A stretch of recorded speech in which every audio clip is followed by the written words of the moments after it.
नमस्कार मंडळी, जय भवानी. आजच्या या नवरात्रीमधली आज ही तिसरी माळ आहे. वातावरण एकदम चांगलं आहे, ऊन पडलेलं आहे, पावसानं दिलासा दिलेला आहे, त्यामुळे भाविक भक्तांची रांग लागलेली आहे तुळजापूरकडं. आता आपण उभारलेलो आहोत मार्केट यार्ड पुढं, लातूर रोडच्या. इथं आहे ऑटोमोबाईलचे आहेत, शॉप आहेत काही. तिथल्या या सर्व मेकॅनिक बंधूंनी मिळून एक अन्नदानाचा उपक्रम राबवला आहे. खूप चांगल्या प्रकारचे अन्नदान चालू आहे. तर आपण विचारूया, माहिती घेऊया याच्यामध्ये आणखी एकदा.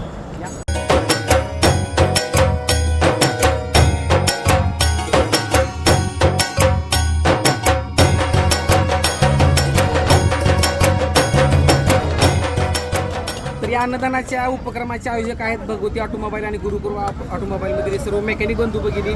त्या सर्वांनी मिळून हे मोठ्या स्वरूपात अन्नदानाचे नियोजन केलं आहे. तर आपण याच्याविषयी माहिती विचारू की कसं आहे नियोजन याचं. चालू केलेलं आहे 23 तारखेपासून 27 तारखेपर्यंत पौर्णिमेपर्यंत हे अन्नदानाचा उपक्रम चालू आहे. 5 दिवस आहे. 5 दिवस. 27 तारखेपर्यंत आहे. अत्यंत सुंदर असं नियोजन केलं आहे. निवारा शेड केलेला आहे. सर्व भाविक भक्तांसाठी पोट भरून जेवणाची, पाण्याची आणि निवाऱ्याची व्यवस्था केली आहे मंडळाने.